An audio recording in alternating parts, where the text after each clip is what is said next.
Iran একে একে তাদের সব মিসাইল বের করতে শুরু করেছে। গোটা বিশ্ব যে ধরনের প্রযুক্তি আগে কখনো দেখেনি সেসব মিসাইলও সামনে এনেছে। আর সবশেষ ইরান সামনে এনেছে সেজিল-4 মিসাইল। এটা কোনো সাধারণ মিসাইল না। 4 মাস আগে ইরান শেষ যে বড় মিসাইলটি উড়িয়েছিল তা ছিল সেজিল মিসাইল। এটি পৃথিবীর সবচেয়ে আধুনিক এবং উন্নত মিসাইলগুলোর একটি। সেজিল যখন আকাশে উড়েছিল তখন গোটা বিশ্ব অবাক হয়ে গিয়েছিল, কারণ এটি ঘন্টায় প্রায় 14,500 কিলোমিটার বেগে উঠতে পারে। চোখে দেখতে মনে হতো যেন আকাশ থেকে কোনো রকেট ছুটে যাচ্ছে। তবে সবচেয়ে আশ্চর্যের বিষয় হলো এটি সোজা পথে ওড়ে না, নিজের মতো করে বাঁক নিয়ে চলে। ফলে শত্রুপক্ষের জন্য এটিকে ট্র্যাক করা বা আটকানো প্রায় অসম্ভব হয়ে যায়। ইরান তখন এটিকে পরীক্ষামূলকভাবে উড়িয়েছিল, আর তখন থেকেই গোটা বিশ্ব বুঝে গিয়েছিল ইরান আর আগের মতো নেই।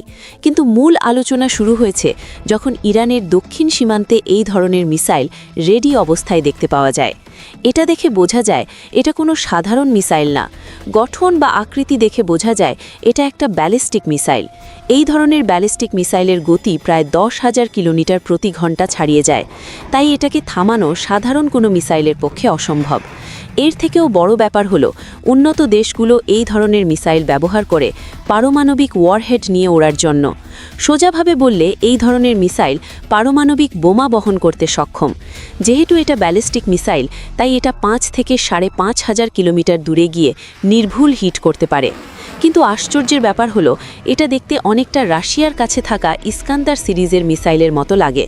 যদি ঠিক একই সিরিজের হয়ে থাকে তাহলে এই ধরনের মিসাইলগুলোকে ছোড়ার পর থামানো প্রায় অসম্ভব হয়ে যায়, কারণ এগুলো ওড়ার সময় তার গতিপথ বদলাতে থাকে। তাই আধুনিক রাডার দিয়েও এর গতিপথ ট্র্যাক করা প্রায় অসম্ভব হয়ে যায়। তাছাড়া রাশিয়ার ইস্কান্দার সিরিজের মিসাইলগুলো এতটাই আধুনিক করে বানানো যে এটা ওড়ার পুরাটা সময় ভুয়া সিগন্যাল দিতে থাকে। তাই কোনো এয়ার ডিফেন্স সিস্টেম এটাকে লক করে থাকলে সে বুঝতেই পারে না মিসাইল আসলে কোন দিকে যাচ্ছে। সবচেয়ে ভয়ের বিষয় হলো এই মিসাইলগুলো মোবাইল লঞ্চার থেকে ছোড়া যায়, মানে গাড়িতে করে এক জায়গা থেকে আরেক জায়গায় দ্রুত নিয়ে যাওয়া যায়। আজ পাহাড়ের নিচে, কাল মরুভূমির ভেতরে, পরদিন আবার অন্য কোথাও। তাই স্যাটেলাইট দিয়েও ঠিকভাবে ধরা যায়। আরেকটা বিষয় খুব গুরুত্বপূর্ণ, এই মিসাইলগুলো যদি সত্যির দক্ষিণ সীমান্তে মোতায়েন হয়ে থাকে তাহলে তার মানে দ্বারা ইরান সরাসরি দূরের টার্গেট মাথায় রেখে পরিকল্পনা করছে।